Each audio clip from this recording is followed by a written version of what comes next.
উপস্থিত হয়েছি মিথুন লগ্নের 12টা ঘরে দৈত্যগুরু শুক্রের প্রভাব নিয়ে আলোচনা করার জন্য। মিথুন লগ্নে শুক্র সর্বাধিক যোগকারক গ্রহ হয়।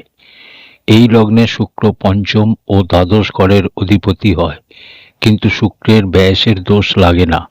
ফলস্বরূপ মিথুন লগ্নে শুক্রকে সর্বাধিক যোগকারক মানা হয়। মিথুন লগ্নের জন্য শুক্র সর্বাধিক যোগকারক গ্রহ কেন হয়ে যায়? এখানে ভোগের কারক যদি মিথুন লগ্নে যোগকারক হয়ে যায় তাহলে সংশয় থাকে না। এই লগ্নের যে জাতক হয়, কোথাও না কোথাও তাদের ইচ্ছা এরকম হয়, তা সে বিপরীতের প্রতি আকর্ষণ হোক বা ভোগের কামনা হোক, এগুলো বেশি মাত্রায় থাকে। যেগুলো আগেও বলেছি যে মিথুন লগ্নের ব্যক্তিদের স্বভাব রাজকুমারের মতো হয়। তো রাজকুমারের মতো স্বভাব হওয়ার কারণে আকর্ষক সুন্দর জিনিসের চাহিদা রাখা, ভোগের চাহিদা রাখা এদের স্বভাব হয়। নমস্কার দর্শক বন্ধুরা, জ্যোতিষ বর্ণনা চ্যানেলে আপনাদের সকলকে স্বাগত। এখনো অবধি যারা আমার চ্যানেলটিকে সাবস্ক্রাইব করেননি তাদের কাছে আমার বিনীত অনুরোধ এই যে চ্যানেলটিকে সাবস্ক্রাইব করে পাশে থাকা বেল আইকনটা প্রেস করে দেবেন। আপনি যদি মিথুন লগ্নের হন তাহলে দেখবেন যে প্রকৃতিগত যে জিনিস থাকে, যেমন সুন্দর মনোরম বাতাবরণময় জায়গা, প্রকৃতিগত দৃশ্য যেমন পাহাড় পর্বত, এ সমস্ত জিনিস আপনাকে খুব আকর্ষিত করে। এরকম মনোরম জায়গাতে প্রেম থাকে, সুখ থাকে, ভোগ থাকে। আর শুক্র যদি আপনার কুণ্ডলিতে বলী অবস্থায় হয় তাহলে এরকম জায়গার উপর আপনার আকর্ষণ বাড়বে। ভৌতিক সুখে আপনার চাহিদা তো থাকবে, আপনার চাহিদার জিনিস সব ব্র্যান্ডেড হবে। এরকম আপনার চাহিদা থাকে, আর এগুলো সব শুক্রের কারণে হয়। কারণ আপনার কুণ্ডলিতে শুক্র ব্যয়ের অধিপতি হয়। আর শুক্র ব্যয় কোথায় করাবে? তো শুক্র ব্যয় করাবে আপনার সুখের জীবনের উপর, আপনার লাক্সারিয়াস চাহিদার উপর। এবার জেনে নেওয়া যাক শুক্র আপনার কুণ্ডলিতে 1 থেকে 12টা ঘরে বসে কি রকম প্রভাব দেবে। মিথুন লগ্নের প্রথম ঘরে বসে শুক্র কি রকম ফল দেবে। এখানে এসে শুক্র বসলে পঞ্চম ঘরের অধিপতি অর্থাৎ জ্ঞানের অধিপতি এসে লগ্নে বসবে। এটা কেন্দ্র ত্রিকোণ রাজযোগ নির্মাণ করবে। মিথুন লগ্নে শুক্র ব্যয়সও হয়, যেটা আগেই বললাম যে ব্যয় হবার দোষ লাগবে না। লগ্নে এসে শুক্র বসলে জাতক জ্ঞানী তো হবে, বুদ্ধিমান হবে, আর না চাইলেও জ্ঞান দিতে পিছুপা হবে না, কারণ অকারণে জ্ঞান দিতে থাকবে। লগ্নে এসে শুক্র বসলে জাতক উচ্চমানের জ্যোতিষী হতে পারে, দূরদর্শী সম্পন্ন মানুষ হতে পারে। এরকম ব্যক্তির জ্যোতিষের কথা খুব তাড়াতাড়ি বুঝতে পারে, আর জ্যোতিষ শিখেও নিতে পারে খুব তাড়াতাড়ি। একটা কথা জানিয়ে রাখি, শুক্র যদি কুণ্ডলীর লগ্নে দ্বিতীয় বা দ্বাদশ ঘরে বসে তাহলে জাতক অন্ধবিশ্বাসীও হয়। তাই অন্ধবিশ্বাস থেকে নিজেকে বাঁচান। এখানে বসে শুক্র সপ্তম দৃষ্টিতে সপ্তম ঘরকে দেখবে, যা মিত্র দৃষ্টি নয়, কিন্তু বসেছে মিত্রর ঘরে, সর্বাধিক কারক হয়ে বসেছে। ফলে দাম্পত্য জীবনকে কমজোর হতে দেবে না। হ্যাঁ, অবশ্য জীবনসঙ্গিনীর স্বভাব এমন হবে যে মতভেদের স্থিতি তৈরি হবে, কিন্তু দাম্পত্য জীবন খারাপ হবে এরকম স্থিতি উৎপন্ন হবে না। এখানে বসে শুক্র যদি অস্ত বা মৃত হয়ে যায়, পূর্বের ভিডিওতেও বলেছি যে শুক্রর অস্ত বা মৃত হওয়া একদমই ঠিক না। আপনার ঐশ্বর্যতে সুখে কমতি করে দেবে। সুখদায়ক ও আরামদায়ক জিনিসে কমতি আসা নিশ্চিত, দাম্পত্য সুখে কমতি আসা নিশ্চিত। তাই এখানে বসে যদি অস্ত বা মৃত হয়ে যায় তাহলে সুখে কমতি করে দেবে। বকরি হয়ে গেলে প্রভাব আপনি শ্রেষ্ঠ পাবেন, প্রভাবে কোনো কমতি হবে না। মিথুন লগ্নের দ্বিতীয় ঘরে বসে শুক্র কিরকম ফল দেবে। এখানে এসে ধনভাবে বসলে পঞ্চম ঘরের অধিপতি অর্থাৎ জ্ঞানের অধিপতি ও দ্বাদশ ঘরের অধিপতি অর্থাৎ ব্যয়ের অধিপতি এসে দ্বিতীয় ঘরে বসবে। ধনভাবে বসা খারাপ হবে না, ব্যয়ের অধিপতি এসে ধনভাবে বসেছে, ফলে কখনো কখনো ভুল জিনিসে খরচা হবে, কিন্তু এখানে জ্ঞানেশও শুক্র হয়, ফলে ব্যয়কে কন্ট্রোল করে নেবে, সঠিক দিশা দেবার চেষ্টা করবে, আর যে ব্যয়াধিক্য ভুল কাজে হতে পারত তা থেকে রক্ষা করবে ও ধন সঞ্চয় করাবে, যদি চন্দ্রমার সাথে তৎকালিক মিত্রতায় হয়।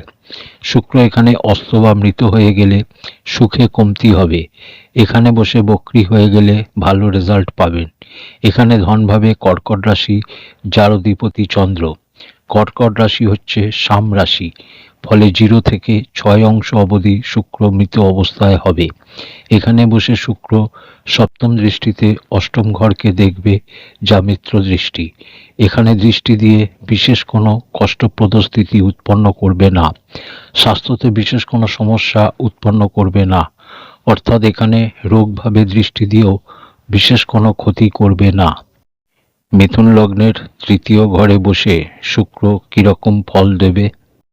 পরাক্রম ঘরে এসে শুক্র বসলে সূর্যের রাশিতে এসে বসবে। শুক্রের সাথে যদি সূর্যের তৎকালিক মিত্রতা হয়ে যায় তাহলে সামভাবস্থ হয়ে যাবে, সেক্ষেত্রে আপনার পরাক্রমকে জবরদস্ত বানাবে। কিন্তু যদি তৎকালিক শত্রুতায় হয়ে যায় তাহলে পরাক্রমকে কমজোর করবে, ছোট ভাই বোনের সাথে সম্বন্ধকে খারাপ করবে। এখানে বসে শুক্র সপ্তম দৃষ্টিতে নবম ঘর বা ভাগ্যভাবকে দেখবে, ফলে ভাগ্যর বিকাশ সর্বথাই করবে, অর্থাৎ ভাগ্যতে কমতি কখনোই হবে না। এখানে বসে শুক্র যদি অস্ত বা মৃত হয়ে যায়, অস্ত হয়ে গেলেও পরাক্রম আপনার মধ্যে থাকবে, কিন্তু মৃত হলে ঐশ্বর্য সম্বন্ধিত জিনিসে দাম্পত্য জীবনে সুখে কমতি অবশ্যই হবে, এটা হবে তা নিশ্চিত। এখানে বসে বক্রী হয়ে গেলে ভালো রেজাল্ট পাবেন। মিথুন লগ্নের চতুর্থ ঘরে বসে শুক্র কিরকম ফল দেবে? এখানে এসে শুক্র বসলে কেন্দ্র ত্রিকোণ যোগ তৈরি হবে, কিন্তু এখানে শুক্র নিচ রাশিতে হবে। এখানে বসে বক্রী হয়ে গেলে রেজাল্ট আপনি শ্রেষ্ঠ পাবেন, এতে কোনো সংশয় নেই। এখানে দ্বাদশের অধিপতি হয়ে সুখের ঘরে এসে বসেছে, ফলে ঘরে কলহের বাতাবরণ কখনো কখনো আপনার জন্যই তৈরি হবে। বিশেষ করে একটা কথা বলতে চাইব যে আপনি মিথুন লগ্নের হলে আর শুক্র আপনার কুণ্ডলিতে বলাবলের সাথে হলে তা সে যে কোনোভাবেই বসুক না কেন আপনাকে চারিত্রিক রূপে কমজোর করার কাজ করবে, কারণ এটা আপনার স্বভাবে রয়েছে, এটা থেকে বাঁচতে হবে। চরিত্র গেলে সব যাবে, চরিত্রকে মজবুত রাখতে হবে, সঙ্গতি মজবুত রাখতে হবে। শুক্র চতুর্থ ঘরে বসলে আপনার যে মিত্র হবে তারাই আপনার জীবন বরবাদ করার কারণ হবে, তাই মিত্রতা খুব বুঝে শুনে করতে হবে। মিত্র পুরুষ হোক বা নারী, তাদের চিন্তাভাবনা যেন উচ্চমানের হয়। ছোট মন বা চারিত্রিক রূপে কমজোরদের সাথে মিত্রতা করা ঠিক হবে না। এখানে বসে শুক্রের সপ্তম উচ্চ দৃষ্টি পড়বে দশম ঘর বা কর্মের স্থানে, ফলে কর্ম সম্বন্ধিত শ্রেষ্ঠ লাভ আপনি পাবেন। জমি বাড়ি গাড়ির সম্পূর্ণ সুখ আপনি প্রাপ্ত করবেন। এখানে বসে শুক্র যদি অস্ত বা মৃত হয়ে যায় তাহলে দাম্পত্য সুখকে ভীষণ কমজোর করে দেবে, কারণ এখানে শুক্র নিজ ঘরেও বসে আছে। নিজ হওয়ার কারণে উদাসীনতা, আর অস্ত বা মৃত হয়ে গেলে রেজাল্ট একদম কমজোর হয়ে যাবে। যেরকম রেজাল্ট আপনি প্রত্যাশা করেন, বিশেষ করে দাম্পত্য জীবন সম্বন্ধিত সুখ, ঐশ্বর্য সম্বন্ধিত সুখ, এসবের নিম্নতা এসে যাবে, এটা নিশ্চিত।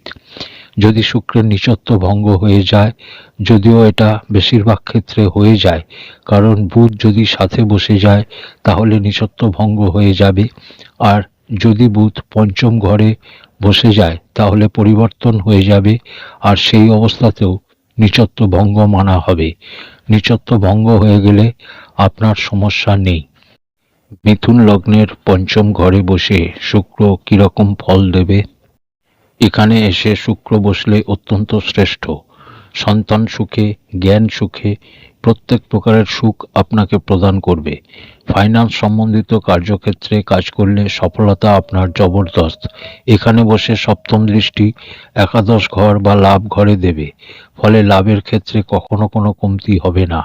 এখানে বসে যদি অস্ত বা মৃত হয়ে যায় তাহলে দুটো ক্ষেত্রেই প্রভাব কমজোর হয়ে যাবে, সেক্ষেত্রে শ্রেষ্ঠ রেজাল্ট পাবেন না। পঞ্চম ঘর এখানে তুলা রাশি অর্থাৎ বিষম রাশি 24 থেকে 30 অংশ অবধি মৃত অবস্থায় হবে। এখানে বসে বক্রি হয়ে গেলে রেজাল্ট ভালো পাবেন। রেজাল্ট যদি একটু কমজোরও হয় সেক্ষেত্রেও এতটা প্রদান করবে যে আপনার সমস্ত কাজ সম্পন্ন হবে। মিথুন লগ্নের ষষ্ঠ ঘরে বসে শুক্র কিরকম ফল দেবে? এখানে এসে শুক্র বসলে রেজাল্ট ভালো পাবেন। আর যদি মঙ্গলের সাথে তৎকালিক মিত্রতায় হয়ে যায় তাহলে অত্যন্ত শ্রেষ্ঠ। আপনি মিথুন লগ্নের আর আপনার কুণ্ডলিতে ষষ্ঠ স্থানে বৃশ্চিক রাশি, যা মঙ্গলের রাশি, তাই আপনি কখনো কাউকে ধার বা ঋণ দেবেন না। বাজে কাজে অর্থ খরচা করবেন না। হতে পারে আপনি ঋণে রয়েছেন, হতে পারে আপনার মাথায় ধারের বোঝা আছে। ঋণে থাকলে কোনো অসুবিধা নেই, কিন্তু ঋণ নিয়ে সঠিক দিশায় খরচা করুন। ঋণ নিয়ে নিজের সুখের উপর খরচা করলে বিপদে পড়বেন।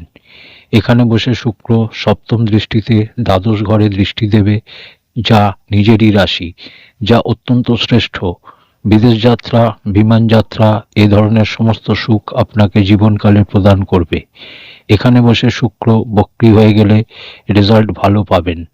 মৃত ও অস্ত হয়ে গেলে দাম্পত্য জীবনের সুখে কমতি, সন্তান সুখে কমতি, জ্ঞান সম্বন্ধিত সুখে কমতি, ঐশ্বর্য সম্বন্ধিত সুখেও কমতি করে দেবে। তো যেটা বললাম, বক্রী হলে ভালো রেজাল্ট পাবেন, তৎকালিক মিত্রতা হলে রেজাল্ট ভালো, আর তৎকালিক শত্রুতা হলেও মোটামুটি ভালোই রেজাল্ট পাবেন, কিন্তু অস্ত বা মৃত হয়ে গেলে রেজাল্ট কমজোর হয়ে যাবে, অনেক সমস্যা তৈরি হবে। মিথুন লগ্নের সপ্তম ঘরে বসে শুক্র কিরকম ফল দেবে?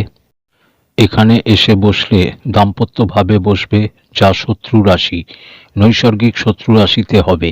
এখানে শুক্র যদি একলা বসে তাহলে নিশ্চিত দাম্পত্য ভাবকে কমজোর করবে, কিন্তু যদি একলা না হয়, সাথে অন্য কোনো গ্রহ বসে, তাহলে তার ফলাদেশ আলাদা হবে। আর যদি গুরুর সাথে তৎকালিক মিত্রতায় হয় তাহলে সেই অবস্থায় এরা মিত্র হবে, আর মিত্র হয়ে রেজাল্ট কমজোর করবে না। হতে পারে জীবনসঙ্গিনীর সাথে মতভেদ হলো, কিন্তু দাম্পত্য সুখ প্রাপ্ত হবে, বিবাহ সুখ প্রাপ্ত হবে, সন্তান সুখ প্রাপ্ত হবে। পঞ্চম ঘরের অধিপতি অর্থাৎ সন্তান ঘরের অধিপতি গিয়ে সপ্তমে বসলে অনেক সময় যখন তৎকালিক শত্রুতায় হয় তখন সন্তান সুখে কমতি করে দেয়, সন্তান সুখ হতে দেয় না। এখানে বসে শুক্র বক্রী হয়ে গেলে ভালো রেজাল্ট দেবে। এখানে বসে শুক্রর সপ্তম দৃষ্টি লগ্নে পড়বে, ফলে আপনার ব্যক্তিত্বকে, আপনার চেহারাকে সুন্দর বানিয়ে দেবে।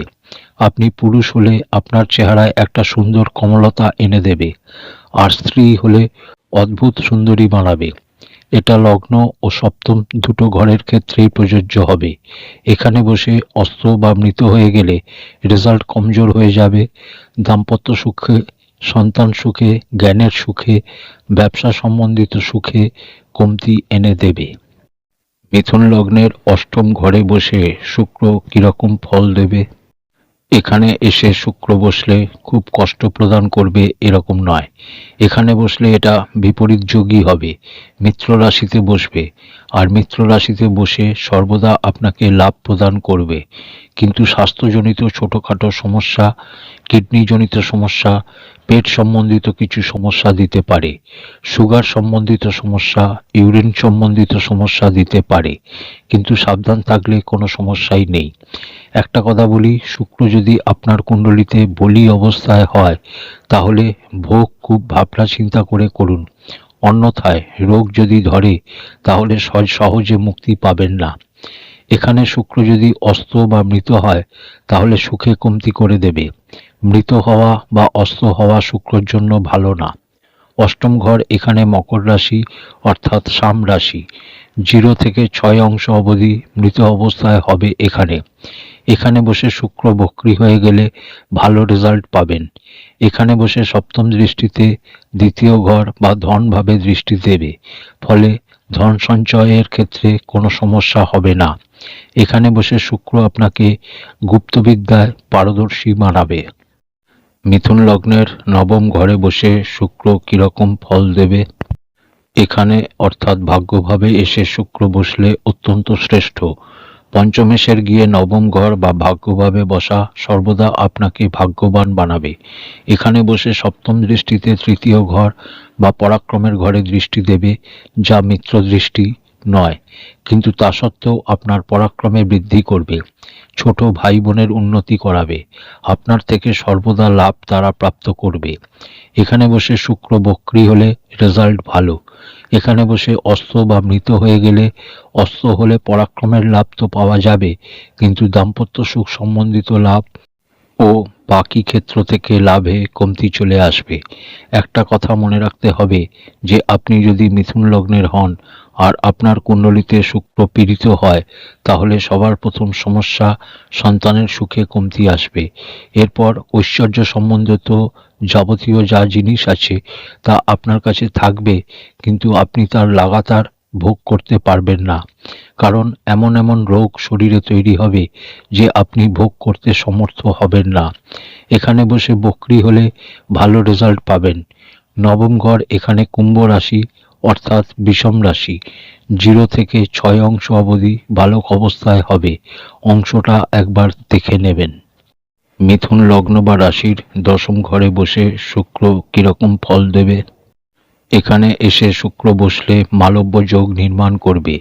এখানে বসলে উচ্চ রাশিতে বসবে। শুক্রের ক্ষেত্রে এখানে কেন্দ্রাধিপতি দোষ হবে না, কারণ এখানে শুক্রের এটা নিজের রাশি নয়।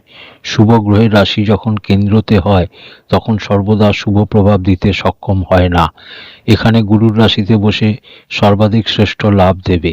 এখানে বসে কেন্দ্র ত্রিকোণ রাজযোগ নির্মাণ করবে। লেখন, ফিল্ম লাইন, পরামর্শদাতা, জ্যোতিষ ইত্যাদি সম্বন্ধিত ক্ষেত্রে কাজ করুন, আপনি জবরদস্ত সফলতা প্রাপ্ত করবেন। মিডিয়া সংক্রান্ত কাজও আপনি করতে পারেন। এরকম কাজ করুন যেখানে চমক রয়েছে, সেই সমস্ত প্রত্যেকটা কাজই আপনাকে শ্যুট করবে ও লাভও পাবেন। এখানে বসে শুক্রের সপ্তম দৃষ্টি চতুর্থ ঘরে পড়বে, যা নীচ দৃষ্টি, কিন্তু জমি বাড়ি গাড়ি সংক্রান্ত সুখ আপনি প্রাপ্ত করবেন। এখানে উচ্চ রাশিতে বসেছে আর আপনার কাছে লাক্সারিয়াস বাড়িও রয়েছে, কিন্তু আপনি এতটাই ব্যস্ত যে নিজের বাড়িতে থাকার সময়ই আপনি বের করতে পারেন না। এখানে বসে বক্রী হলে রেজাল্ট কমজোর হবে। অস্ত বা মৃত হয়ে গেলেও রেজাল্ট খুব কমজোর হয়ে যাবে। মিথুন লগ্নের একাদশ ঘরে বসে শুক্র কিরকম ফল দেবে? এখানে এসে লাভ ঘরে বসলে পঞ্চমেশ ও ব্যয়েশ এসে লাভ ঘরে বসবে, আর এখানে বসে সপ্তম দৃষ্টিতে নিজের ঘর অর্থাৎ পঞ্চম ঘরকে দেখবে, ফলে সন্তান সুখ, জ্ঞান সুখ সম্বন্ধিত সমস্ত সুখ প্রদান করবে। আপনাকে জ্ঞানী বানাবে, বুদ্ধিমান বানাবে, বিদ্বান বানাবে। এখানে বসে ধন লাভের ক্ষেত্রে কোনো কমতি করবে না। যেন তেন প্রকারে ধন লাভ হবে, খুব ধন লাভ হবে।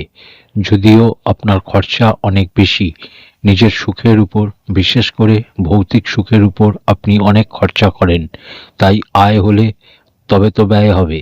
তো এখানে বসে শুক্র আপনাকে জবরদস্ত লাভ করাবে। এখানে বসে বক্রী হলেও রেজাল্ট ভালো পাবেন। এখানে যদি সূর্যের সাথে বসে অস্ত হয়ে যায় তাহলে লাভে কোনো কমতি হবে না, কারণ সূর্য এখানে অতি বিশিষ্ট কারক হয়ে যাবে, তাই লাভ প্রাপ্ত হতে থাকবে। আর যদি এখানে বসে মৃত হয়ে যায় তাহলে প্রভাব কমজোর হবে। এখানে একাদশ ঘর মেষ রাশির, যা বিষম রাশি, তাই 24 থেকে 30 অংশ অবধি মৃত অবস্থায় হবে। মিথুন লগ্নের দ্বাদশ ঘরে বসে শুক্র কিরকম ফল দেবে? এখানে এসে শুক্র বসলে দ্বাদশ ঘরের অধিপতি হয়ে দ্বাদশে বসলে বিমল নামে বিপরীত যোগ নির্মাণ হবে, যা অত্যন্ত শ্রেষ্ঠ। এখানে বসে আপনাকে প্রত্যেকটা সুখ প্রদান করবে, কিন্তু এখানে বসে যদি অস্ত বা মৃত হয়ে যায় তাহলে সন্তান সুখ নিতে দেবে না। শুক্র ঐশ্বর্য ও ভোগের কারক। পাপ গ্রহের দ্বারা দৃষ্টিত হলে, শনি বা রাহুর দ্বারা দৃষ্টিত হলে রাজযোগ ভঙ্গ হয়ে যায়। শুক্র নিজেই একটা বড় রাজযোগ। শুক্র সবথেকে বড় রাজযোগ এই কারণে যে রাজযোগের অর্থ কি? রাজযোগের অর্থ কোথাও না কোথাও ঐশ্বর্যর ভোগ হয়, আর শুক্রের উপর শনি অথবা রাহুর মতো গ্রহের যখন দৃষ্টি পড়ে তখন রাজযোগকে ভঙ্গ করে দেয়। আর সবথেকে বড় রাজযোগ তখন ভঙ্গ হয় যখন জাতক চারিত্রিক রূপে কমজোর হয়ে যায়। চারিত্রিক পতনের অবস্থাতে রাজযোগের ভঙ্গ হওয়া নিশ্চিত। তো এখানে শুক্র বসলে অত্যন্ত শ্রেষ্ঠ। সন্তান সুখে কমতি বা বিলম্ব অবশ্যই নিয়ে আসবে, কিন্তু এর পরেও বলবো লাক্সারিয়াস জিনিস জীবনে প্রচুর পরিমাণে প্রদান করবে। বিমান যাত্রা, বিদেশ যাত্রা আপনাকে করাবে, আপনার মধ্যে বড় চিন্তা ভাবনা দেবে। শুধুমাত্র কল্পনাই করবেন না, সেটা বাস্তবে রূপও দিতে পারবেন। এখানে বসে শুক্র সপ্তম দৃষ্টিতে ষষ্ঠ ঘর বা রোগ ঋণ শত্রুর ঘরকে দেখবে, ফলে কোনো ক্ষতি নেই। ছোটখাটো রোগ কিছু প্রদান করবে। এখানে বসে শুক্র যদি বলি অবস্থায় হয় আর পাপ গ্রহের দ্বারা যদি দৃষ্টিত হয় তাহলে চারিত্রিক পতন করায়। তাই এই ব্যাপারে সাবধান থাকুন। চারিত্রিক মজবুতি শুক্রকে সর্বদা বলবান বানায়। কারণ দেখবেন শুক্র উচ্চ হয় জ্ঞানের রাশিতে গিয়ে, যা মীন রাশি, গুরুর রাশি। এর পিছনে এটাই তর্ক যে ভোগ উচ্চতা সেখানেই পায় যেখানে জ্ঞান হয়। প্রিয় দর্শক বন্ধুরা, এই ছিল মিথুন লগ্নের 12টা ঘরে বসে দৈত্যগুরু শুক্রর প্রভাব নিয়ে আলোচনা। আজ এই অবধি। পরের ভিডিওতে আবার কথা হবে। ধন্যবাদ।